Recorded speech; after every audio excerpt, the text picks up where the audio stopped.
आपने कहा स्त्री शरीर है तो पुरुष शरीर की आसक्ति और धन की आसक्ति, और पुरुष शरीर है तो धन की आसक्ति हाँ। और स्त्री शरीर की आसक्ति। जी। तो स्त्री शरीर की आसक्ति को कैसे समूल नष्ट करें? मैं विवाह नहीं करना चाहता हूं पर मुझे स्त्री आसक्ति हाँ, होती है, सबको होती है। मना कष्टान इंद्रियाणि प्रकृति स्थान कर्षति। प्रकृति का आकर्षण सबके हृदय में होता है।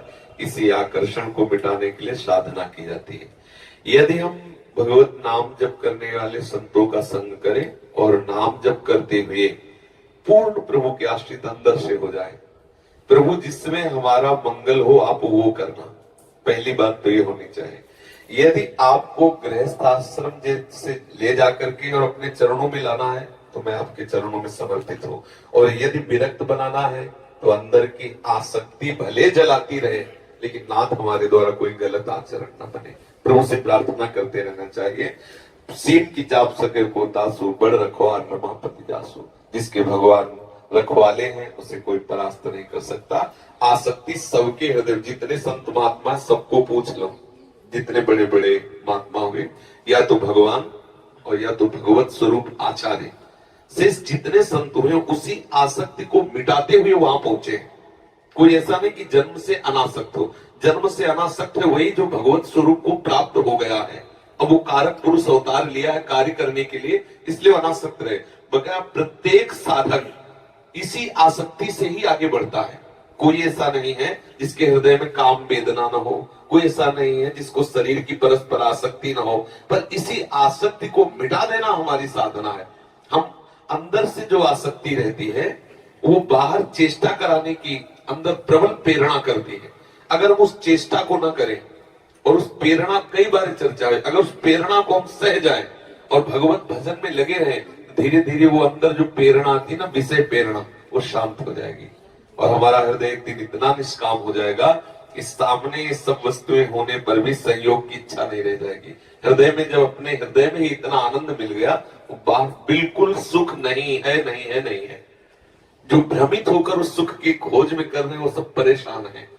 जो सच्चिदानंद सुख में निमग्न है उनके हृदय से पूछो, सुख नहीं है, कहीं भी नहीं है। अगर होता तो जिस स्त्री को आप सुंदर देख रहे हो उसी का पति किसी और स्त्री की तरफ देख रहा है। जिस पुरुष को वो सुंदर देख रही है उसकी पत्नी किसी और पुरुष को देख रही है। महाराज भर्तरी को इसी बात से तो वैराग्य हो गया कि मुझ चक्रवर्ती सम्राट की अर्धांगिनी एक घोड़े की सेवा करने वाले अश्वपाल से आसक्त हो गई, और एक अश्वपाल पिंगला रानी का संयोग प्राप्त करके भी उसे तृप्ति नहीं, को वैश्या से संसार धिक्कार ऐसे झूठे संसार को, और उन्होंने वैराग्य धारण कर लिया। क्योंकि अगर वहां रस हो तो मिले, कहीं है ही नहीं, केवल एक भ्रम। संतों ने अपने भाव में, गोस्वामी तुलसीदास जी ने विभिन्न पत्रिका जी में लिखा हुआ है, उसका भाव ये कि जैसे मूर्ख कुत्ता सूखी हड्डी को लेकर भागता है, सोचता है इसमें बड़ा सुख है, और जब वो चबाता है सूखी हड्डी को तो उसकी गलफरों से खून निकलता है, और जब वो हड्डी में देखता है तो उसको एक सुख की अनुभूति होती है, जबकि है नहीं, केवल वो मूर्खता से ऐसा समझ रहा है। ऐसे ही हम अपनी एकाग्रता, जो हमारी एकाग्रता है, हम जहां आरोपित कर देते वही हमें सुख मिलने लगता है। जहां भी आरोपित कर दो और वहां सुख है नहीं, भ्रम से सुख का अनुभव होने, जैसे उसमें हड्डी में है नहीं लेकिन भ्रम से अनुभव करने लगा, ऐसे ही हम भ्रम से अनुभव कर रहे हैं कि इस शरीर में सुख होगा, इस शरीर, अगर पुरुष शरीर में सुख होता तो कोई तो आज तक बोलता। इतिहास साक्षी, भागवत आप पढ़ के देखो, महाराज ययाति ने अपने पुत्र की अवस्था का भोग किया, लेकिन नहीं। महाराज पुरुरवा उर्वशी अप्सरा स्वर्ग की, परिणाम देखो, पुरुरवा का वैराग्य पढ़ के देखो, कहीं सुख नहीं है। ये जो सुख बुद्धि है ये फंसाती है, और ये बुद्धि ठीक करते ठाकुर जी, तेसाम सतत युक्तानाम भजताम प्रीति पूर्वकम तो ददाम बुद्धि योगम तम ये नुमामुपयांति। जो मेरा सतत भजन करता है तो मैं उसकी बुद्धि को अपने से योग करा देता हूं। अभी हमारी बुद्धि कृष्ण वियोगी है और संसार से योग किए हुए, इसलिए संसार में सुख लग रहा है नहीं, सुख पक्का नहीं है। कहीं भी किसी से ईमानदारी से अगर पूछवा लो, थोड़ा भी भजन करता होगा तो, भजन नहीं करता तब तो फिर नाली का कीड़ा नाली में ही सुख मांगता है। उसको कैसे बताया जाए कि अमृत की भी कोई एक कुंड है, अमृत की भी एक कोई स्वाद में ही वृत्ति है, वो क्या जाने नाली का कीड़ा, निष्ठा का कीड़ा क्या जाने कि अमृत कुंड कैसा होता है। ऐसे सच्चिदानंद प्रभु के नाम रूप लीला का क्या सुख है, वो विषयी जीव क्या जाने। थोड़ा भी भजन अगर करेगा तो उसको पश्चाताप होगा, क्लेश होगा, अशांति होगी, लगेगा मैंने ऐसा क्यों किया, क्योंकि सुख है नहीं। वो सच्चिदानंद प्रभु की एकाग्रता को भंग होने के बाद इतना क्लेश अंदर, लेकिन जो विषयी जीव उनको गर्व होता है कि मैंने ऐसा। भगवत आश्रित होकर के साधु समागम करते हुए आए हुए हृदय के आकर्षण और वेग को सह जाए और संयोग न बनने दे, तो कुछ ही वर्षों में वो इंद्रिय विजयी हो जाएगा। कुछ ही वर्षों में उसके अंदर ऐसा धैर्य आ जाएगा कि जैसे आपके बड़ी मेहनत से आपने 1 लाख रुपए जमा किए, अब कोई 1 लाख चुराना चाहे तो आप दे दोगे कैसे? आपने 10 वर्ष से वो जल जल के ब्रह्मचर्य रहे, 10 वर्ष से। अब कोई आके आपको ब्रह्मचर्य से पतित करना चाहे तो आपको आग लग जाएगी अपने मन, अपने तन में, सामने में, कि अरे मैं कैसे ऐसा कर सकता हूं। पता है कितना जलना पड़ता है, ये वही जानता है जो साधक इस मार्ग में चलता है। ये सब जब जैसा भाव आया वैसा पा लिया, वैसा खेल लिया, तो क्या जानो तुम परमार्थ किसे कहते हैं। लोग समझते हैं बाबा जी ऐसे, परमार्थ किसे कहते हैं? आग की ज्वाला से चलना, हर समय चित्त चलता रहता है उसका, जो विषय आकर्षण होता है और माया विषय संयोग देती कि लो तुम चाहे अनुभव, क्योंकि अंदर की बात जान रहे हैं, क्योंकि उसी के यंत्र सब है, दूत तो उसी के है ना। अंतःकरण में मैं और मोर तोड़ते माया सब उसी का राज्य है, मन बुद्धि चित्त अहंकार सब प्राकृतिक ही है, उसी के दूत। उसको पता है इस समय साधक क्या चाह रहा है, सामने उपस्थित कर दिया, लो बिना किसी बाधा के से स्वीकार करो। अब अगर वो आकर्षण उसको खाए जा रहा है और अंदर से उसे कहीं ना कहीं लालसा है कि मुझे प्रभु चाहिए, अब इस स्थिति की जलन को वही समझ सकता है जो साधक है, दूसरा नहीं समझ सकता। उस समय उसको जो भयंकर वेदना होती है, वही वेदना अनंत जन्मों के जो पाप है, दुष्कर्म किए हैं, उन सबका नाश करके हृदय को पवित्र कर देती है और वो भगवत प्राप्ति के योग्य हो जाता है। ये सहना बहुत कठिन है। अच्छा, हम 10 वर्ष एकांत गुफा में हैं जहां समाज में कोई नहीं आता जाता, हम किसी तरह उधर पोषण करके ठीक रह गए। अब कभी ना कभी तो समाज में जाना पड़ेगा। अब वो समाज में गया और समाज में वो विषय जिससे 10 साल वो लड़ता रहा है, माया सब फेंक देगी एकदम फ्री, बिना बाधा के। ये सब लोग, अगर वो साधक भगवत प्राप्ति लक्ष्य वाला नहीं तो 10 वर्ष रहने के बाद वो सब का सब अंदर का जितना वो इस छोटी छोटी चिंगारियां थी, वो सब ज्वाला रूप बन के उसे भ्रष्ट कर देती है। तभी होता है कि यार पहले तो ऐसे नहीं थे, अब ऐसे कर। वो अंदर थी चिंगारियां, जब तक भगवत साक्षात्कार नहीं होता तब तक वो बिंदु रूप से रहती है, संयोग प्राप्त होती, समुद्र रूप हो जाती है। एक महात्मा भिक्षा मांगने जाते थे तो एक वैश्या का घर था। जब वो वहां के सामने से निकलते तो बोलती, बाबा जी तुम्हारी दाढ़ी अच्छी कि हमारे बकरे की अच्छी? विनोद करते, चुप रहते। एक दिन उनको सन्निपात हुआ, लगा कि शरीर छूटेगा, उनका उस वैश्या को बुलाया और बोले, बेटा मेरी दाढ़ी पवित्र है। तो उनका, महाराज ये तुम विनोद में कहती थी, आज आपने कैसे बता दिया? आज क्यों, पहले क्यों नहीं कहा? बोले बेटा भरोसा नहीं था, आज मैं भगवत धाम को जा रहा हूं और पूरा जीवन पवित्र रहा, इसलिए मैं कहता हूं मेरी दाढ़ी पवित्र है। अर्थात मरते दम तक हमें सावधानी रखनी है, कहीं चूक नहीं कर देनी, नहीं तो कब कहां कैसे पतित हो जाए पता नहीं। इसलिए ये पूरे जीवन का युद्ध है।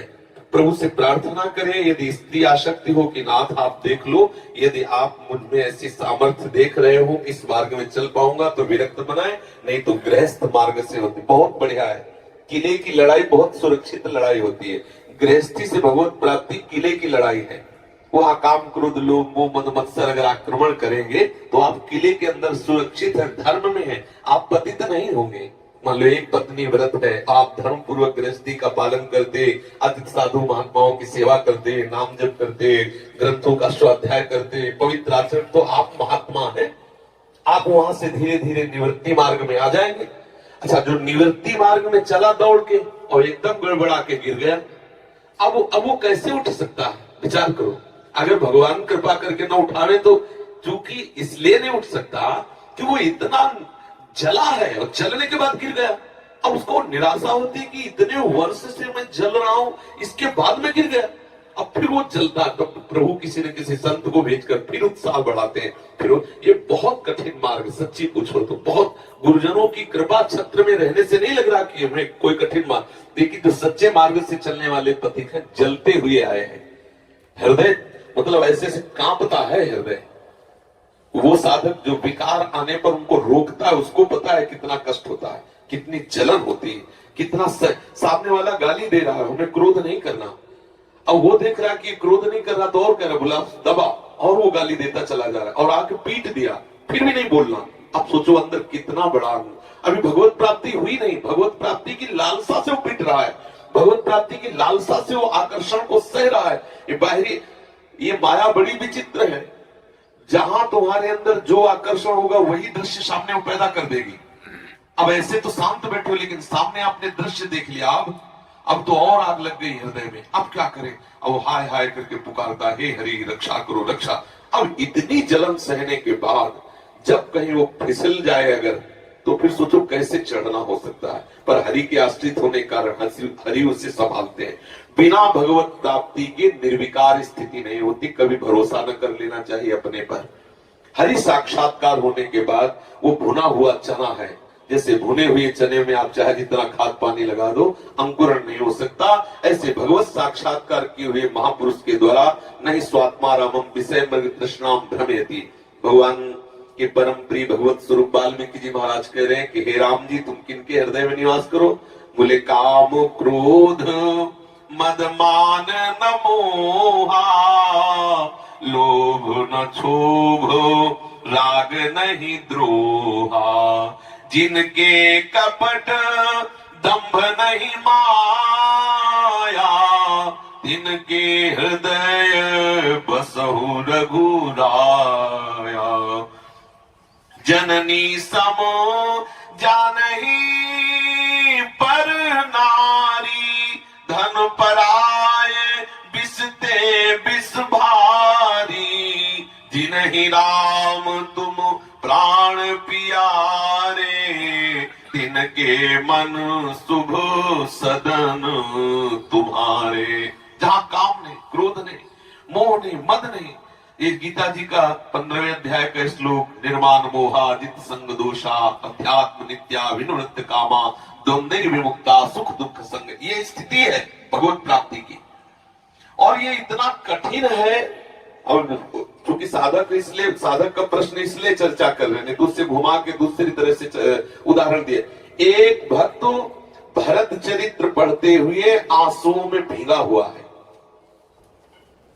भरत चरित्र का विश्राम करके ऐसे मंदिर से निकल रहा, सामने खेत है ज्वार का, दोपहर का समय, सुबह से भगवत चर्चा अकेले, और ज्वार की तरफ ऐसे दरवाजे से निकल, ऐसे दृष्टि गई तो वहां दृश्य देखा, काम क्रीड़ा सब खत्म, आंसू सूख गए, जो भरत प्रेम के आंसू सूख गए।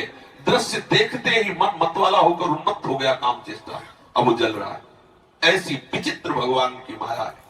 एक सेकंड चूके उतने में घसीट के आपको कहां भरत चरित्र का प्रेम और कहां वो काम क्रीड़ा, एक संग बिल्कुल तत्काल भाव को गिरा दिया। ना जानो छिनंत कौन बुद्धि घटे प्रकाशित, छुट चेतन जो अचेत त्यों मुनि भय विश्वासित, पारासर सुरेंद्र कलप कामिनी मन फंद्या, परिवदेह दुख द्वंद कौन क्रम काल निकंद्या। यही डर हरिवंश हित जिनो भ्रमय गुण सलित पर, जी नामन मंगल लोक त्यों सुहरि पद भज न बिलम। हनुमान जी ऐसे थोड़ी कह रहे, कहे हनुमंत विपत्ति प्रभु सोई जब तो सुन। अगर हम शास्त्र के अनुसार उस साधक की दृष्टि को देखें तो गलत हो गया। भरत चरित्र करने के बाद नेत्र नीचे करके अपनी कुटिया में जाना चाहिए। आपने बाहरी दृश्य देखा क्यों? साधक को कभी ऐसे देखने का अधिकार नहीं, ऐसे देखने का। अगर बाहरी दृश्य देखा तो नाम कीर्तन करते हुए आपको एकांत हो जाना चाहिए। आप उसमें चिंतन में डूबे क्यों? बस चित्त मलिन हो गया। चित्त मलिन कितना समय लगेगा आप संभालने, जब वो दृश्य आएगा तब तो उसके हृदय को व्यथित कर दे। इसी चूक में तो अजामिल जी भ्रष्ट हो गए जंगल में, एक दृश्य देखा भ्रष्ट हो। इसी चूक ने सौभरी महात्मा को 50 ब्याह करने के लिए विवश कर दिया। ये छोटी छोटी शास्त्र हर बात का निर्णय करता है।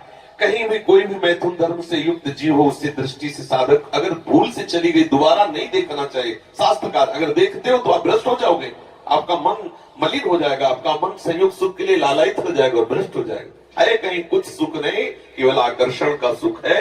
हरि गुरु चरणों का आश्रय लेकर उनके ऊपर समर्पित हो जाओ, सब ठीक हो जाएगा। अपने लोगों ने जीवन में ही देखा है प्रभु कैसे बचाते हैं, प्रभु कैसे हमें पुष्ट करते हैं, प्रभु कैसे हमें मार्ग में बढ़ाते हैं। वही बचाते हैं, वही पुष्ट करते हैं, वही बढ़ाते हैं। अगर वो न बढ़ावे तो ऐसी फिसलन है कि बड़े बड़े फिसल जाते हैं, 1 मिनट में फिसल जाते हैं। शिव विरंचिका मोहि को है बपुरान, ज्ञाने नाम चेतां से देवी भगवती हिसाब बलादा कृष्ण मोहाय महामाया प्रेक्षति। बड़े बड़े ज्ञानियों के चित्त को बलात् आकर्षित कर ले, उसे भगवान की माया कर। दैवी हिसा गुणमयी मम माया दुरंत्या मामेव ये प्रपद्यन्ते माया मेता।